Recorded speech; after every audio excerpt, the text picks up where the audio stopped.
Okay, let's dive right into this explainer and get you totally prepared to conquer your Kansas SNAP recertification. Quick question for you. Do you know the #1 reason families out there unexpectedly lose their food assistance? I'll give you a hint. It's actually not because they suddenly started making too much money. Believe it or not, it's usually because one single, simple administrative step slips through the cracks. Seriously, missing just one piece of paperwork or one quick phone call can literally freeze your family's nutritional support for an entire month. And obviously, that makes it incredibly tough to put healthy meals on the table when you need them the most. So we're going to make sure that doesn't happen to you. We're walking through the exact step-by-step process so your benefits keep flowing without a single hitch. Because look, the stakes here are absolutely huge. Under Kansas guidelines, missing a scheduled phone interview means an automatic denial on the 30th day. Literally automatic.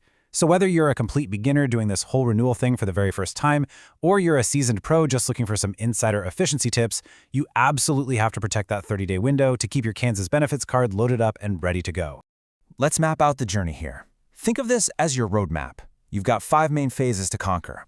First up, step 1, receiving your expiration notice, which the state usually mails out in the next to last month of your review period. Step 2 is gathering all your essential documents. Step 3, you officially submit that application.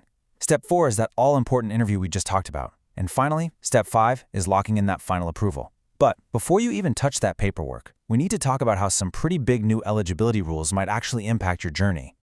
Okay, so you really need to know about a recent shift in both federal and state laws. This comes from the One Big Beautiful Bill Act of 2025. Basically, there's a major change for what the state calls able-bodied adults without dependents, or AWADs for short. Under the old rules, work requirements capped out at age 54. But with the new rules, that work requirement stretches all the way up to age 64. So if you fall into that age bracket, you don't have dependents under 14, and you aren't legally exempt, well, you've got to be working or in a work program for at least 80 hours a month. If you're not, you could unexpectedly lose those benefits after just 3 months.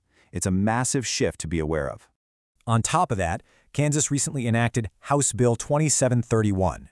What that means is the state is now strictly applying standard federal tests, and they've explicitly stopped using what's called broad-based categorical eligibility. Bottom line, your gross income has to be under 130% of the federal poverty level. And unlike some other states that might waive this, Kansas enforces a really strict hard asset limit. We're talking $3,000 for most households, or $4,500 if someone in the home is 60 or older or disabled. You know what a super common pitfall is here? Forgetting to report a secondary savings account, or maybe a tiny emergency fund.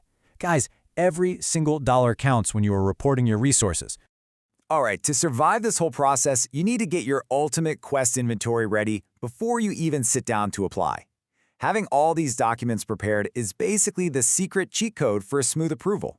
So grab your government ID, social security numbers for everyone applying in the household, your last 30 days of pay stubs to prove your income, plus your rent or mortgage info, utility bills, and proof of assets like those bank statements. Gathering all of this right when you get your notice, that saves you from the frantic scramble and missing deadlines later on.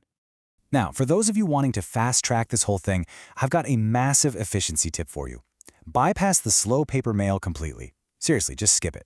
Your pro tip is to use the DCF self-service portal. You can find that at cssp.keysks.gov. You can submit the entire recertification form right there online. And even better, you can literally just snap photos of those documents we just talked about on your smartphone and upload them directly. Just, make sure you're in a well-lit room so the caseworker can actually read the text. It's the most secure, immediate way to get your file on a desk, and it leaves a digital paper trail proving exactly when you sent it in. And speaking of when you send it in, the clock on your recertification window starts ticking fast. Day 1 is the day you hit submit. Now, if your income is extremely low, let's say under $150 a month with less than $100 in the bank, you might actually qualify for expedited processing. That means the state has to get you your benefits by day 7. Day 10 is typically the deadline they give you to submit any missing info they might ask for. And day 30, that is the absolute final standard deadline. So the best time to start? The literal day you get your notice in the mail. Because if everything isn't wrapped up by day 30, yep, you guessed it, automatic denial. Which brings us right to what I like to call the final boss of the recertification process, the 10 to 30-minute mandatory phone interview. Look, hitting submit online or dropping a form in the mail, that's not the end of the journey. You have to conquer this interview so a DCF caseworker can verbally verify all your household details, your income, and your expenses. It's usually a pretty quick phone call, but make no mistake, it is an absolutely mandatory hurdle you've got to clear. And the Kansas State Manual is incredibly strict about this. It specifically says, and I quote, "An application shall be denied on the 30th day when the applicant has failed to interview." A huge real-world pitfall here is seeing an unknown caller ID, assuming it's just another spam call, and ignoring your caseworker. If you miss your scheduled time, the agency sends out what's called a Notice of Missed Interview, or a NOMI. The second you get that piece of paper, the burden is 100% on you to reschedule. Do not just sit around waiting for them to call back, because day 30 will roll around and your case will just be closed. So if you do happen to miss that call, or if you hit literally any other roadblock along the way, take your phone out right now and save this number, 1-888-369-4777. That's the Kansas DCF Customer Service Hotline.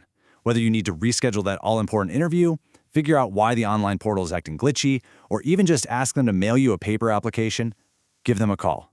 Just, grab a cup of coffee and be prepared for some potential hold times depending on how busy they are that day. Now, alternatively, if you'd rather get some community-based help navigating this giant bureaucracy, write this one down, 1-877-653-9522. That is the Harvester's SNAP Helpline. They are an amazing, official SNAP outreach partner. They can actually help you complete your whole application over the phone, run eligibility screenings, and answer your very specific questions. And it's totally free. Honestly, it's an incredible resource if the paperwork or the online portal is just feeling super overwhelming. Okay, let's take a quick step back and take a breath here. Please keep this very important disclaimer in mind. State policies and federal laws do change over time. I mean, just look at that new ABAWD age limit update we talked about earlier. So, while this explainer is a super comprehensive guide based on the current state manuals, bureaucracies naturally evolve.